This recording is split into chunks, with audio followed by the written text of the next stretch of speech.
The Bible. It's 66 books of history, stories, letters, and poetry that fit together to form God's one big story. The epic adventure of how He created us and loves us so much that He made a way to rescue us. As we travel through the Bible, from Genesis to Revelation, we discover people who met God and found their lives changed forever. Now, for an amazing story. Inspired by the book of Hebrews, chapter 11. Some days, some weeks, even some years seem hard. You feel like staying in bed and tugging the covers over your head. You feel like you can't face what's out there. The person who wrote the book of Hebrews knew all about that feeling. We don't know for sure who they were, but we do know this person loved God deeply. They understood that the more we discover about what God has done in the past, the more we can trust God to act now. Listen to Hebrews 11. Faith is being sure of what we hope for.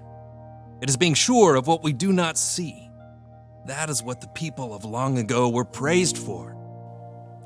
Faith is not just about blindly hoping for the best when we get out of bed. It's taking a long look at the big picture of God's work through history and trusting that God can work out all the hard parts of our story too. The writer of Hebrews goes on to talk about dozens of men and women who faced difficult times, yet still trusted God. Men and women who got back up even when things seemed impossible. Just think about Abraham. When he was 75 years old, living a comfortable life, God called him. Abram spun around. Vast darkness stretched around him while stars wheeled overhead. There's no one. It must be. Is it God? The people of Haran worshipped many false gods, thinking they were real. Abram knew this was something different, someone different. Leave your country and your people. Go to the land I will show you. I will make you into a great nation. I will bless you. You will be a blessing to others. The words of the Lord were staggering. Though Abram had no children now, God promised him enough kids and grandkids to fill an entire country. Okay, God. We read in Hebrews, Abraham had faith, so he obeyed God. He did it even though he didn't know where he was going. Abraham listened. Abraham trusted God, and his journey of faith into the unknown led to God's miracle gift of a son, Isaac. In fact, the entire story of God's people starts with Abraham's simple act of faith. Now let's take a look at Abraham's great-grandson, Joseph. Joseph had faith. Joseph was Daddy's favorite, with a colorful coat to prove it. He was even cocky enough to share his dreams with his older brothers.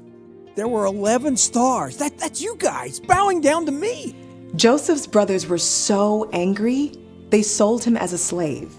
Joseph ended up in faraway Egypt, forced to work hard. But instead of sulking, he made a choice to trust God. He forged ahead and did the work in front of him. Over the years, Joseph's situation changed from good to bad, to good to bad, to good again. In each case, Joseph got back up again and trusted God to work out his story. In the end, Joseph was made second in command to the Egyptian Pharaoh. I'm putting you in charge of the whole land. In this position, Joseph was able to save his entire family, God's people, when a famine struck. Hundreds of years later, God's people, the Israelites, had grown into a great nation, but they were forced to work as slaves. So God called a man named Moses. Moses had faith. Moses, an Israelite, had been raised as the Pharaoh's grandson, but when he grew up, he ran away from Egypt. He lived a quiet life until God called him from a burning bush. Moses. Here I am. Don't come any closer. Take off your sandals. The place you are standing is holy ground. Moses was an old man by this time. He probably didn't want to start a brand new adventure. But God called him to face down the Pharaoh of Egypt. The Lord says, "Let my people go." Moses chose to trust God. He led the Israelites out of Egypt and through the waters of the Red Sea, even as the Pharaoh chased them. For 40 years, Moses led the Israelites through the desert, facing attacks from the outside and complaints from the people. We had it better in Egypt. And at long last, Moses himself was able to glimpse the land God had promised Abraham so long before. Abraham, Joseph, and Moses are just a few of the people we read about in Hebrews. Enoch, Noah, Rahab, Gideon, Samson, David, Samuel, and the prophets. These people did amazing things through faith. But faith in God doesn't mean that everything will work out perfectly. It means we can keep going because God knows the end of the story and promises to make everything right, both for these individuals in Hebrews, but also for us. We have an incredible opportunity. When we choose to trust God and get back up, we continue the story of these amazing men and women in Hebrews. And no matter what we face each day, we can know that God has planned the perfect end to our story.